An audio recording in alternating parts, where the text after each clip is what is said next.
La vitamina B12, también conocida como cobalamina, está compuesta por un anillo tetrapirrólico, denominado corrina, un átomo de cobalto, un nucleótido de dimetilbenzimidazol y un sitio de unión para otros elementos. Este último sitio determina el tipo específico de cobalamina.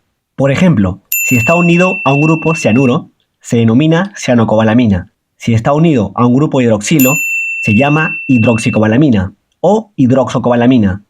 Si está unido a un grupo metilo, se conoce como metilcobalamina. Para una mejor comprensión, lo veremos de este tamaño, para que se acople a los mecanismos bioquímicos. Esta vitamina es hidrosoluble y se puede administrar de varias formas, como tabletas, por vía oral, indicada para veganos o vegetarianos estrictos, e inyectable, administrados generalmente por vía intramuscular o subcutánea, indicada para casos de deficiencia severa. La cobalamina o vitamina B12 puede estar sola o combinada con otras vitaminas y minerales. La elección de la forma farmacéutica y la vía de administración depende de la causa de la deficiencia. Los humanos no podemos fabricar vitamina B12, aunque algunas bacterias en nuestro colon producen esta vitamina, no podemos aprovecharla porque la absorción de esta ocurre en el ilion, una parte del intestino delgado que se encuentra antes del colon. Por lo tanto, la vitamina B12 fabricada en el colon no puede ser absorbida y se elimina con las heces. Tampoco podemos obtener suficiente vitamina B12 de fuentes vegetales, ya que su cantidad es mínima o inexistente. Por esta razón, debemos obtenerla a través de fuentes animales o de fuentes sintéticas, como suplementos o medicamentos. El proceso de asimilación de estas fuentes en nuestro cuerpo es diferente. Por ejemplo, la vitamina B12 proveniente de los alimentos entra por la boca y pasa al estómago. Allí, la pexina, junto con el pH ácido, degrada las proteínas a las que está unida la cobalamina, liberándola. Sin embargo, la cobalamina no puede permanecer libre por mucho tiempo, ya que el ácido gástrico podría destruirla. Por eso se produce una proteína a partir de la saliva, llamada actocorrina, que por cierto tiene varios nombres. Este viaja hasta el estómago, se encuentra con la cobalamina y se une a ella para protegerla del ácido. Luego, el complejo cobalamina-actocorrina pasa al duodeno. Allí, el jugo pancreático aporta proteasas que degradan la actocorrina, dejando la cobalamina nuevamente libre. En este ambiente ya no corre riesgo de destrucción, porque el pH es menos ácido que en el estómago. No obstante, la cobalamina libre no puede dirigirse eficientemente a las células que la necesitan. Por ello, requiere un guía, el factor intrínseco, una proteína producida por las células parietales del estómago. Este factor viaja al duodeno, donde se une a la cobalamina, formando el complejo factor intrínseco cobalamina, que luego podrá ser absorbido en el ilion. Todo este proceso ocurre porque esta vitamina, presente en los alimentos, se encuentra en varias formas de cobalaminas naturales, como adenosilcobalamina e hidroxocobalamina, formas que son químicamente inestables en ambientes ácidos como el estómago, por lo que requieren a los componentes antes mencionados para una correcta digestión. En cambio, la cobalamina presente en medicamentos orales provenientes de fuentes sintéticas, siendo la cianocobalamina la forma más común, ya se encuentra libre de proteínas. Cuando se administra en dosis bajas o normales, no es estrictamente necesario que haya ácido gástrico y pexina, porque no está unido a proteínas. Tampoco sería necesario actocorrina, ya que es más estable o resistente al pH ácido del estómago. Sin embargo, para su absorción en el ilion, sí necesita factor intrínseco, utilizando el mismo mecanismo fisiológico que la cobalamina natural.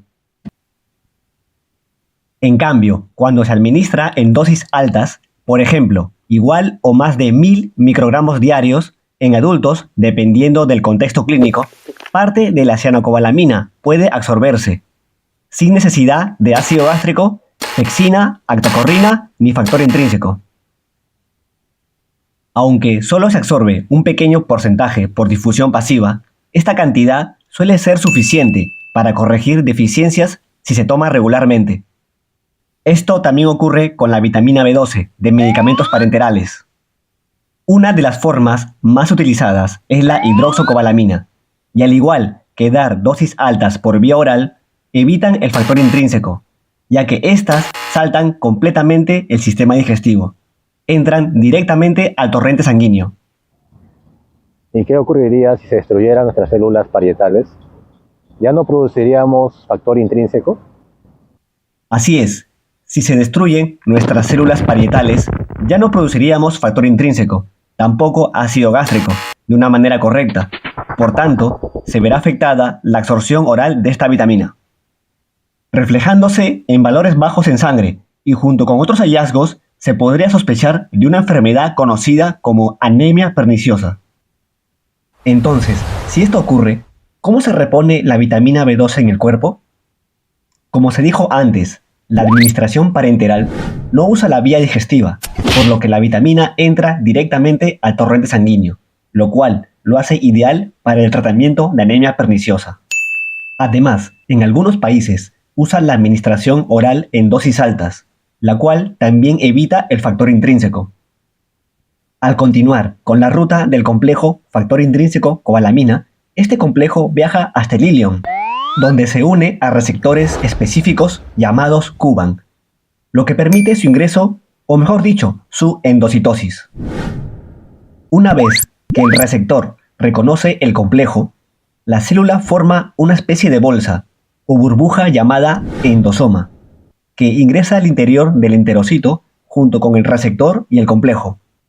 Dentro del endosoma, el medio se acidifica, el factor intrínseco cambia su forma y suelta la cobalamina. También este factor se desprende del receptor que lo había transportado. La cobalamina pasa al citoplasma mediante un transportador ubicado en la membrana del endosoma. Una vez en el citoplasma, la cobalamina se une a la transcobalamina 2, una proteína formada por el enterocito y en otros lugares. Este nuevo complejo se denomina holotranscobalamina. A continuación, se forma un nuevo compartimento, a partir del endosoma, quedando separado el factor intrínseco y el receptor. Este se fusiona con la membrana apical del enterocito nuevamente. Esto permite que el receptor vuelva a estar listo para captar más complejo factor intrínseco cobalamina. Mientras que el factor intrínseco intracelular es degradado por lisosomas, que previamente se fusionan con su compartimento. Esta forma de absorción la cumple el complejo que se formó de los alimentos y de medicamentos a dosis bajas o normales. Porque si es en dosis altas, la absorción es directa. En este proceso no necesita factor intrínseco, tampoco al receptor, por lo que no entrará por endocitosis, sino entrará por difusión pasiva, directo al citoplasma, y se unirá con la transcobalamina 2. Ahora, la holotranscobalamina formada de cualquier fuente oral es empaquetada en vesículas secretoras dentro del enterocito. Las vesículas se fusionan con la membrana basolateral, liberando la holotranscobalamina al espacio intersticial por exocitosis y luego pasa a la sangre. Y si te preguntas si en el enterocito se almacena cobalamina, pues no de forma importante. El enterocito actúa más como una célula de transporte, por lo que ahora comienza la distribución de esta vitamina en el cuerpo. Hasta aquí, tanto la liberación como la absorción a partir de ambas fuentes de cobalamina, de alimentos y de medicamentos, son diferentes, mientras que la distribución, el metabolismo y la eliminación posterior será el mismo, sin importar su origen. Una vez que la cobalamina está en sangre, estará bajo dos formas. Primero, como holotranscobalamina, que se liberó del enterocito, y ocupará solo entre el 10 a 30% de cobalamina presente en sangre, y es la parte que se usa para que las células capten la vitamina. Y segundo, la cobalamina unido a la transcobalamina 1, o llamada actocorrina, proteína producida por el hígado y también por las glándulas salivales. Y sí, es la misma que se une a la cobalamina en el estómago. Este se mantiene unido a la vitamina y no lo libera a las células que la necesitan, por lo que no se puede usar. se mantiene como una especie de almacén circulante. Este ocupa el 70 al 90% de cobalamina en sangre, mientras que la vitamina libre en la circulación casi no existe, ya que es muy inestable y se une rápidamente a proteínas en plasma. En un examen de sangre, el resultado de la vitamina B12 representa la vitamina B12 total, es decir, la vitamina unida a la transcobalamina 1 y a la transcobalamina 2. La forma que es funcional, como es la holotranscobalamina, podría irse a cualquier tejido que tenga receptores CD320, que son los encargados de reconocer y captar esta vitamina, como por ejemplo el hígado, principal sitio de almacenamiento. El hígado guarda 2 a 5 miligramos de cobalamina, suficiente para cubrir 3 a 5 años, evitando deficiencias en periodos de baja ingesta. Además, en el hígado, la cobalamina participa en la circulación enterohepática. Sale unida a la transcobalamina 1 en la bilis. Una vez en el duodeno, las enzimas pancreáticas degradan la transcobalamina 1 o actocorrina. Posteriormente, se vuelve a producir su liberación y su absorción en el ileum. Este proceso de circulación enterohepática permite un importante ahorro y conservación de esta vitamina en el organismo. Aparte del hígado, también podría ir a la médula ósea para participar en la eritropoiesis. En la médula ósea, la cobalamina entra al proeritroblasto, una célula que tiene el receptor CD320. Este receptor reconoce la holotranscobalamina y permite su entrada a la célula mediante endocitosis. La célula forma una especie de bolsa o burbuja llamada endosoma, que transporta al interior del proeritroblasto. Dentro, el endosoma se fusiona con otro endosoma, cuyo pH es ácido. Este ambiente acidifica el contenido del endosoma principal, lo que provoca la separación de la cobalamina de su transportador. Luego, este se separa de su receptor. La cobalamina es entonces liberada hacia el citoplasma. Una vez ahí, se une a una proteína llamada chaperona. A continuación, se forman nuevos compartimentos a partir del endosoma, en el cual quedan separadas la transcobalamina y el receptor CD320. La transcobalamina es degradada por lisosomas. Mientras tanto, el compartimento del receptor se fusiona con la membrana del proeritroblasto, permitiendo que el receptor sea reciclado y vuelva a estar disponible para captar más holotranscobalamina. La vitamina B12 que entra a la célula puede provenir en forma de cianocobalamina, como hidroxocobalamina o como adenosilcobalamina, o de cualquier otra forma de cobalamina. Sin embargo, una vez dentro de la célula, se encontrará con las chaperonas, las cuales eliminan los grupos ciano, hidroxo o adenosil, entre otros, y convierten la cobalamina en su forma base. Es decir, no importa qué forma de vitamina B12 consumamos, igual la chaperona lo convierte en su forma base. Puede decirse que actúa como un reseteador de la vitamina B12. A continuación, interviene otra chaperona, que será como el guía de la cobalamina en la célula.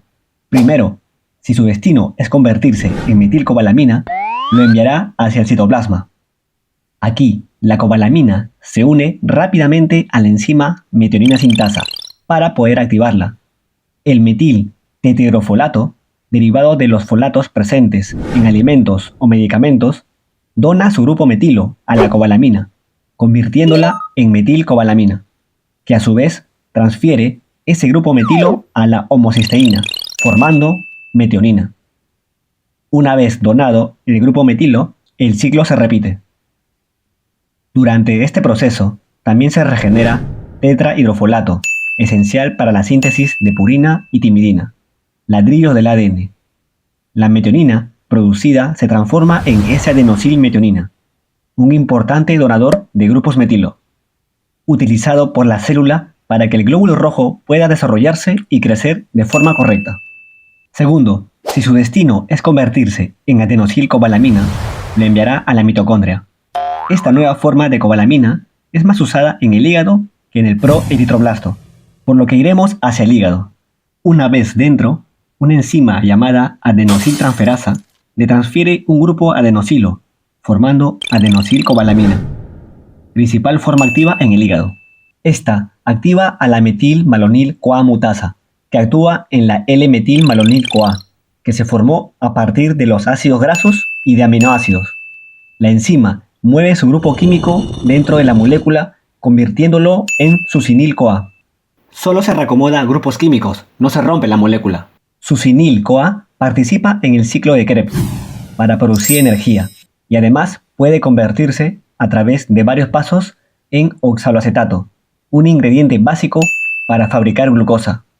También puede participar en otras reacciones según necesidades de la célula. Si hay falta de adenosilcobalamina, se acumulará L-metilmalonil-CoA. Este se convertirá en ácido metilmalónico, que en grandes cantidades en el hígado puede afectar la detoxificación celular y producción de energía. El sistema nervioso también puede verse afectado, porque daña la mielina de las neuronas. Aquí los síntomas son visibles, como la debilidad muscular, problemas de coordinación de movimiento, entre otros. También puede haber daño si hay acumulación de homocisteína. Esto puede desencadenar problemas cardíacos, como un infarto. Además, causaría síntomas como hormigueo y entumecimiento. El ácido metilmalónico y la homocisteína se pueden detectar clínicamente en sangre, en algunos casos en orina. Valores elevados indican una posible deficiencia de vitamina B12. La metilcobalamina y adenosilcobalamina son las únicas formas activas de la vitamina B12 en humanos. Estas y sus enzimas, mientras no se dañen, pueden seguir funcionando. ¿Pero siempre estarán unidas? No, cuando la cobalamina está oxidada o dañada, se separa y otra la reemplaza. Cuando la enzima está envejecida o desnaturalizada, se cambia todo. En presencia de tóxicos, como el óxido nitroso, que inactiva la vitamina, dejando de funcionar la enzima, y cuando hay mutaciones de esta misma. En todos estos casos pueden separarse. Durante su eliminación, las formas inactivas o dañadas posiblemente salen por transportadores que aún se desconocen. Estas formas se liberan al torrente sanguíneo, donde pueden unirse a la transcobalamina 1. Su destino será el hígado, donde pueden ser recicladas y reparadas o excretadas por la bilis, hacia el intestino, siendo eliminadas en las heces junto con la cobalamina en exceso. Una pequeña cantidad puede permanecer libre y ser eliminada por los riñones a través de la orina. Al día se elimina de 1 a 3 microgramos de vitamina B12 en adultos, tanto en hombres y mujeres sanos con reservas hepáticas adecuadas. Es por eso que requerimos consumir 2.4 microgramos de vitamina B12 al día, aproximadamente, para cubrir esas pérdidas.